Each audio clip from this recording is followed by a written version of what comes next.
So I'm Jacquie, and as you heard, I'm a parent, and I started out 10 years ago. We started microboards in Western Australia with Marita Walker's help, actually, who's here today originally.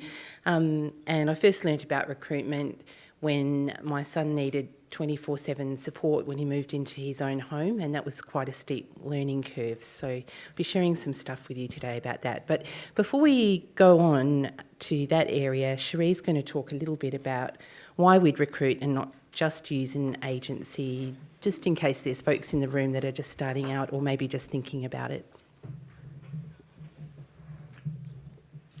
So my son Isaac is turning 21 this year, and we live in Canberra, so we were one of the trial sites for the NDIS. So we've been in the NDIS now for 3 years. Isaac's on his third plan.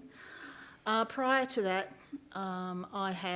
Isaac had 10 hours of hack funding, which was attached to an agency. I had never experienced self-management. I had no idea how to hire staff. The thought scared the hell out of me. Absolutely no experience. So I've learnt along the way. I think what's been the most significant thing is I was scared out of my brain, but I did it anyway. So why recruit? This is a report that was put out by the NDS, the National Disability Services, in 2017. It's got some really interesting data in it about disability support the workforce. Permanent part-time staff, 43%. Full-time permanent staff, only 12%. And casual, a huge 41%. They found that the casual turnover rates are very high. So in the last quarter of 2017, 8.5% of the casual workforce left. Who's experienced having a great support worker and they leave? Yep. The number of casual workers, double that left than permanent staff. Also, the average hours per week was only 22, so people are not being used well in their work. It's difficult to have a real career. And a poor fit. So I was looking for a person that was a male and in their 20s to support my son, but 24% of the disability workforce is female between 45 and 54 years old, and I would experience that when I used an agency. They would send someone my age to support my energetic young man to be out in the community. It looked like he was out with his mum or his grandma. And NDS found that providers were increasingly unable to provide support workers that had specific qualities about them. So families were getting more specific about what they needed, and agencies have not been able to meet that. And specific training in how to support a particular person is left often up to the family anyway. Agencies send people out with maybe the basics, but we all know that, well, I hope that we know that that's not enough. There are some families I've heard talk about the expectation that a support worker can rock up and know what to do. That's not the case. They need very specific training around our kids' needs. And, of course, no control for the family. I wanted to send some of my staff to a training course for them to learn about using his POD book, communication book. It's a 2-day course. And the agency that I was using at the time told me that I would have to pay them for the 2 whole days. And I was quite willing to pay for the course, and I was quite willing to pay them for what they did for me anyway, but they insisted that I had to pay the whole. So it just was too expensive. And I also needed them to provide some reports to me at the end of the day about what's happened, and because we needed to monitor his diet and things, and you know, I was told, oh no, that's not what our staff do. So one of the reasons that I've gone down the path, it's not the easiest path, but the easiest path is not always the best path in terms of outcomes, to hire our own staff to support my son. So I'll hand over to Jacquie. So the reality for us was that we found the first couple of years can be extremely bumpy. So especially, we're looking at setting up something for someone that needs 24/7 support and has complex needs. I think families need a lot of support to do that if we're going to do that ourselves. So we need some friends around us and some other people to help. But when I first started out on this road, I had mentoring from a parent in the States that had set her own son up who had similar level of disability to mine. And she said, look, there's actually no way out of this. You can go down supported accommodation and group homes, which is what they'd done. And she said, it's just as much work, really. Well, you've got a lot of work ahead of you either way. Just if you do it yourself, you're much more likely to have a positive experience at the end of it. So I think that was helpful for me in terms of my own expectations, to understand this might take a couple of years, really, to figure out how we're going to do this. We're going to make lots of mistakes along the way, but to have that belief that we're going to end up in a better place.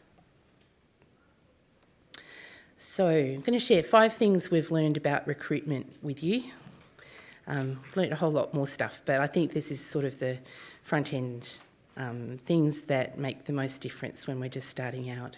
And I know you know all this already. I know that you do.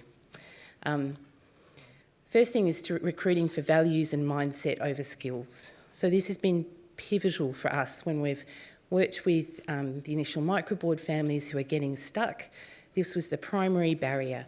So the belief that we need to get people who already have experience, but we've found that people who already have experience can come with inflexibility, and it can take a lot more time to unteach someone the wrong mindset than it takes to teach someone who has no background in disability what the things are that you actually want them to know. So it's very rare that we would recruit someone with experience, and certainly if they have a certificate in disability, we're very cautious about recruiting those folks unless they can show that they've got a more contemporary understanding of things. So we're looking for character. I think it's interesting, this is not just a disability-specific thing. So there was some research by Leadership IQ on this, and they found that of 20,000 new people hired, 46% of them failed within the first year and a half, and 90% of the time it was for attitudinal reasons.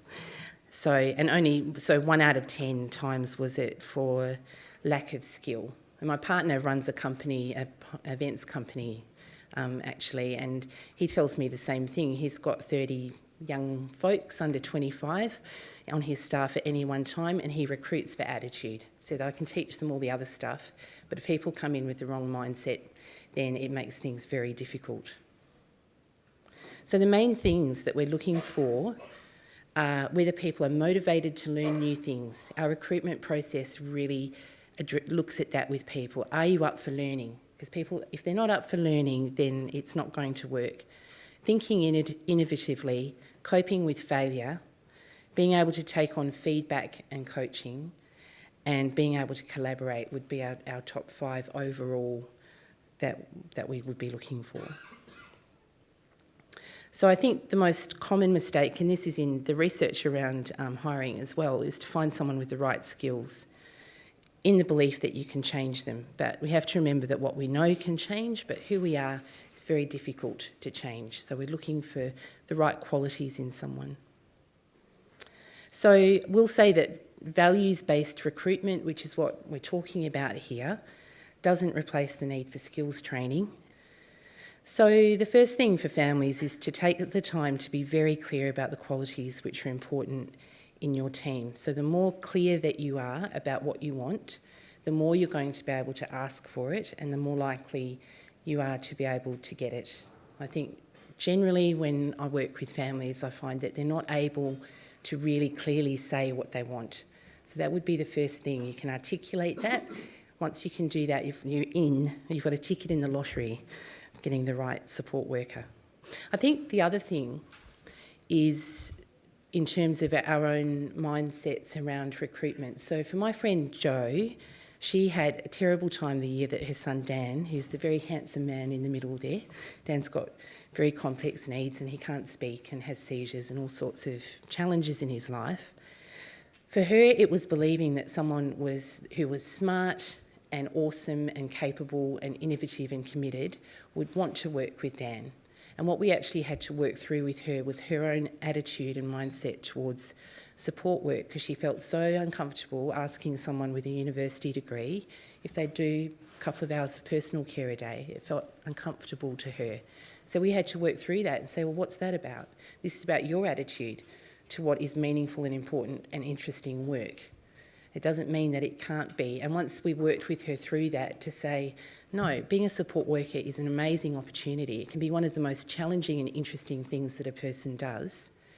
But if you don't believe at first as a parent, you're not going to be able to believe that other people want to do it, and it's going to make it difficult to attract them, if that makes sense.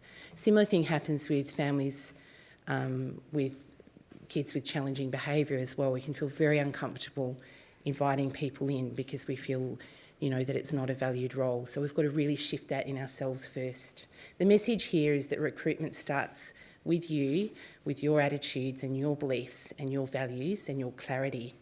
That's all the work that we do first with people. And if we can get that bit right, then the rest of the process can unfold. So Jo stopped looking for skills and experience and started looking for these things. So this is from her advertisement.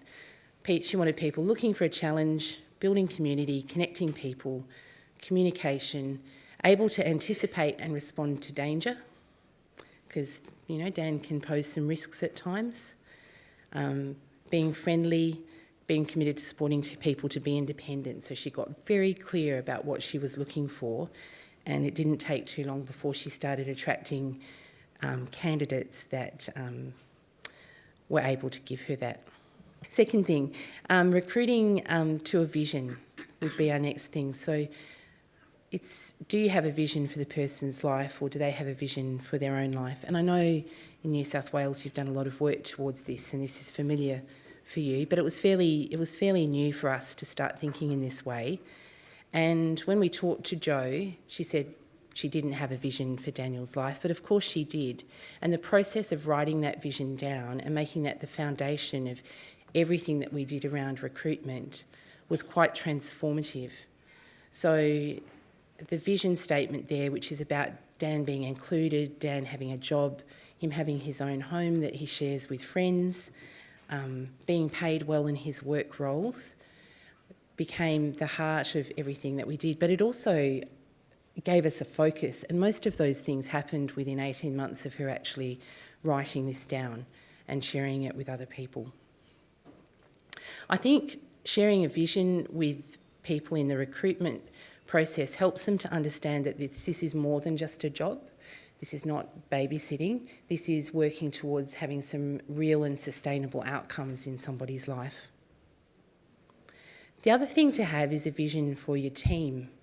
So if you've got a picture of your paid team and what you want them to feel like, we can get too much in our heads when it comes to recruitment, but really what we're chasing is feeling a certain way. We want to feel right. We want to have relationships that make us feel good. So for me, the picture of my ideal team is that they're a hammock, because hammocks are comfortable as well as supportive. I want a team that's both relaxed and relaxing to be around, especially in our home. They're not taking centre stage like a flashy red leather lounge, and whilst they need care and maintenance, they aren't overly needing of attention.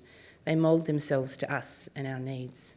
And that's important for me to communicate to people who apply to work with us and who work with us, that they understand that this is the feel of how we want them to be.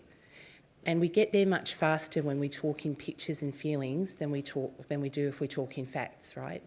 If you get a feel for something, you're much more likely to be able to make decisions that get you there. Third thing we've learned about recruitment is that the goal is recruitment by attraction. You might need to advertise at the beginning, but advertising becomes less of a strategy for recruitment as time goes by if you do this well.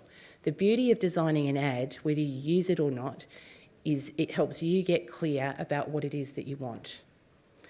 If you do use an advertisement, then it's to kickstart something happening. But generally speaking, what happens over time is people become attracted to work with you and they just kind of turn up, because people who work with your family member talk about how great their job is. They recruit people from their networks. People come to hear about you. My friend Jo now went from a year of nobody to a few months ago, someone just rang her up and said, I've heard about Dan from someone who knows someone who knows someone. I think this is the job for me. And Ewan's been working with Dan for 6 months now and he's turned out to be a really great worker. So that seems to be a thing that happens, over time, and it's what we need to happen. We don't need recruitment to be the thing that we're constantly doing because it's expensive and it detracts from the person's life.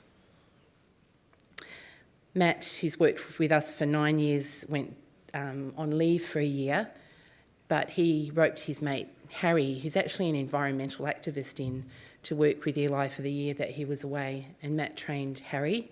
And it was a relatively seamless transition for us. It was really good.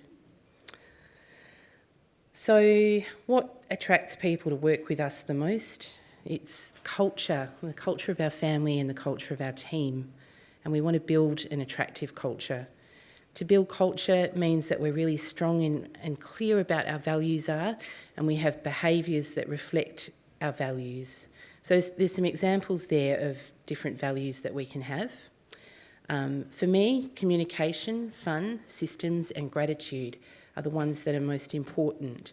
So I make sure that I model those behaviours in my team. For example, we do have a culture of fun. We've got one of respect, but we text each other with silly jokes and we know each other really well and we go out and have fun together sometimes. And we have a feel of fun around what we do. And we're silly and we tell jokes and we have humour and all of that kind of thing, because that's what my son likes. So I'm quite intentional in terms of working to create a sense of that. I like it when my support workers send me a joke that they've heard, because I know that I'm communicating that that's something that we're about and it's part of our culture. Another thing is gratitude. And so for me, it's regularly expressing appreciation to them for what they do, sending texts out of the blue to say, hey, I really appreciate what you've been doing for us, or getting them a little present or giving them some positive feedback at times, just to say, hey, thank you, I really appreciate you, and that helps them to feel valued. So these are the things that make people be attracted to work with us, and they're the things that make people stay as well. If people feel good about being part of our team, then they're much more likely to hang out with us in the long term. I think it's also important to think about our attitudes. So when we're recruiting, of course, we're looking at people's attitudes towards life and going, is their attitude worth catching? Because anyone that you bring in to your community is going to have an effect on everyone else in the community and also on the person that they're supporting. But again, come back and look at ourselves first. What's my attitude? What am I communicating to my team? Is my attitude worth catching? And sometimes it's that work that we do on ourselves that can be the breakthrough to getting better people coming on board with us. Is that kind of making sense? I think a lot of recruitment processes just start focusing on the outside, right? We think, well, who do we need? What are the skills? Where are we going to get them from? What questions are we going to ask them? All of that kind of stuff is important. But if we don't do the work on ourselves first, then none of that's very likely to work very well. We need to start with ourselves, and that's kind of cool because that's something we can do. That's more power to us. So thinking about, from the point of view of staff, what is it like to be part of your team? Do people feel like they belong to something? Do they feel connected to the vision for the person's life? Do they have a sense of being part of a culture? There's a way we do things around here. We have a shared language. How do we all talk about disability and how do we talk about the future? Do we celebrate together? Do we know that when we hit something and we hit a milestone that we're working towards, that there's going to be celebration and acknowledgement and going, wow, you know, we did it, that's fantastic. Are people saying this is such a great place to work? I think my friends will want to work here too. If we don't have those things, then thinking about what we can do to get there.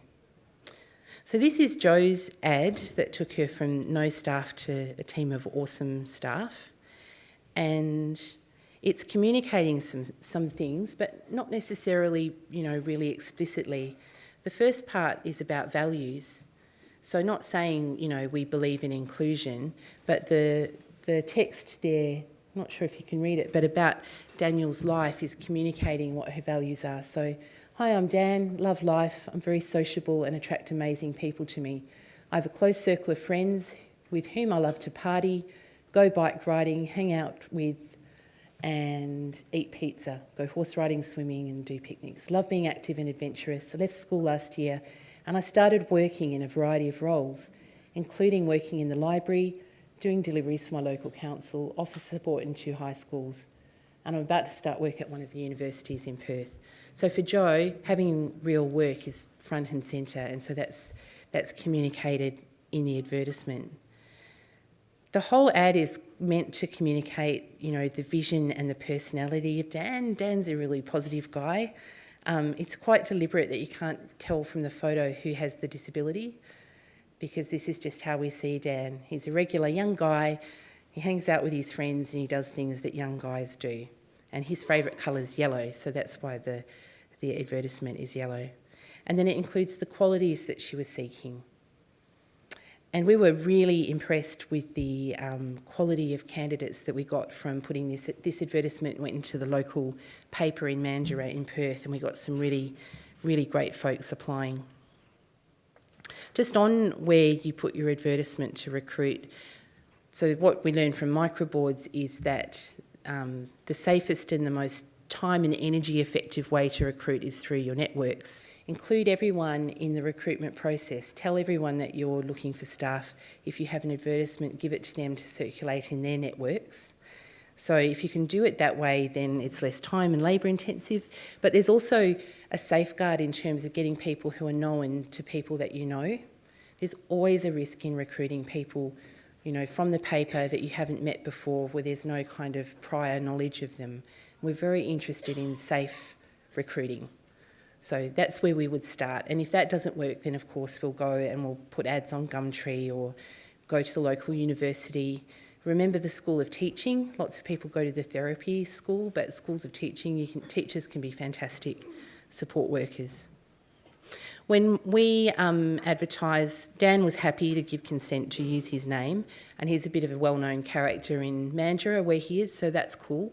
But for privacy, just be cautious about using the person's name. We wouldn't always do that, and generally we create a separate email address to receive job applications. So we're quite big on, you know, putting a bit of a barrier up at the beginning to safeguard ourselves, because you don't know, you know, who's going to apply for jobs, and some folks might not be people that you want to have an ongoing connection with, or they may cause issues. So just always think carefully about how much information you give.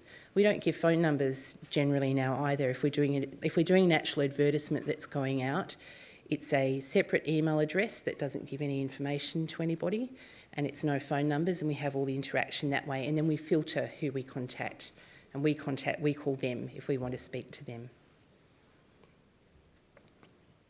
So the fourth thing is about having thorough interview strategies. So we always do 2 interviews as a minimum, and both interviews have very different purposes. So the first interview is primarily to tell them in more detail about you and give them lots of information about your vision, your values, your expectations of the job, what's going to be involved here, to give them the opportunity to decide if this is the job for them.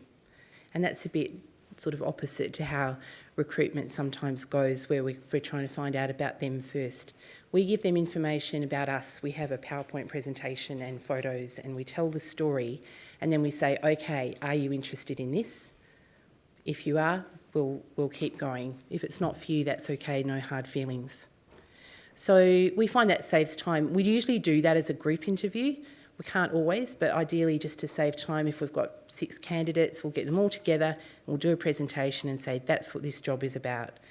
Then if we like them and they like us, we'll go to an individual interview.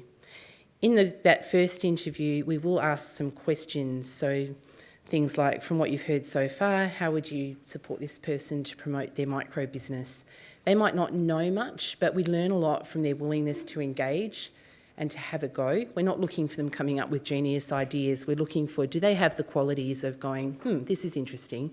I can think about this and I can generate good ideas about how I might go about doing this. We're always very formal at the start as well. So what we learned from Tim Smith is you can start formal and then you can come down to being informal, but you can't start informal and then try and build respect. So we dress formally for the interviews. We're not joking around. We don't have them at home. And again, that's a safety thing. We find a community space to conduct interviews in, and we're very serious about what we do. So what we find when we do that is we kind of hardwire that first impression that this is a real job, there are serious expectations, there is authority here, and respect required. And if you take this work on, you'll need to be respectful and to take direction. Because one of the common things we hear from families self-managing is that staff kind of come in and they think it's not a real job and they're a bit too relaxed about things and not always taking our directions carefully. So if that's a dynamic in teams, this is one of the things that we look at. It's also, keeping yourself safe by not necessarily doing first interviews at home. Yeah. In the second interviews, we'll generally have a panel of stakeholders, if we can, so people that know the person well, and we'll tend to ask questions that are more probing, giving people scenarios and asking them what they think they would do in certain situations, because we want to unpack how people think. We're also careful to use interviews questions which reflect our vision and our values. So how have you resolved conflict in the past? Tell me about how you've done that. How do you think you'd help someone to expand their social networks? What sort of strategies would you use? Have you done that kind of thing before? And lastly, keeping the person at the centre of the process. So we're clear with staff that ultimately it's the person choosing who works with them. This is really important, that they understand that the person with a disability is the leader here, because we don't want people coming in who are going to be controlling of the person. We often take video of candidates explaining why they want the job for people with disability, like my son, for example, who have complex communication needs, so he can take some time to watch all of the different candidates talking and think about which one he likes best. At the interviews, we always ask to take their photo for the purposes of decision making as well. And if they're not comfortable with that, there's a bit of a cue there that they're probably not the right person for the job, because photos, how my son communicates a lot of the time, so they're going to need to be comfortable with that. So in Jo's recruitment process, there was another young man she liked and she really wanted to employ, but Dan wanted Tom, and Tom turned out to be the right choice. Jo reluctantly said, I know I believe in self-determination, so Dan's choosing. He chose Tom's photo. Tom turned out to be the most incredible worker for 4 years, studying to be a policeman, and he was mind-bogglingly awesome, so Dan made a really good choice. Okay, so I'm really kind of saying that you need to see recruitment and training as part of the same process. By the time you employ someone, they should already know from your recruitment process your values, your vision, what's expected of them and what they're buying into, and then you can hit the ground running when you employ them in terms of getting down to tin tacks and details of how you want to support them.